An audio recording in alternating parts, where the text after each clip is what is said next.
فرمایا آفر یہ ہے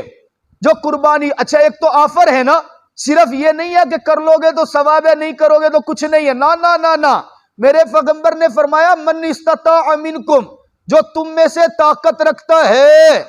فلا یضحی، پھر وہ قربانی نہیں کرتا، میں پیغمبر اس سے اتنا شدید ناراض ہوں گا نا، حکم یہ ہے فلا یقربن مصلانا، ہماری عیدگاہ کے اندر عید کی نماز پڑھنے کے لیے وہ داخل نہ ہو۔ ہم کسی سے ناراض ہو جائے تو کیا کہتے ہیں، آج کے بعد میرے گھر میں داخل نہ ہو جانا، تیرے ساتھ مرنا جینا ختم ہے، مجھے شکل نہ اپنی دکھا دینا۔ گویا دوسرے انداز میں یوں سمجھ لو، میرے پیغمبر نے یوں فرمایا طاقت رکھتے ہو قربانی کی اور قربانی نہ کرو، فلا یقربن مصلانا، مجھ پیغمبر کو اپنی شکل و صورت بھی نہ دکھانا۔ عام سمجھانے کے انداز میں جس کی شکل دیکھنے سے منع پیغمبر نے کر دیا، میرے دوستو ذرا سمجھنا کہ اس کا آخرت میں عالم کیا ہوگا۔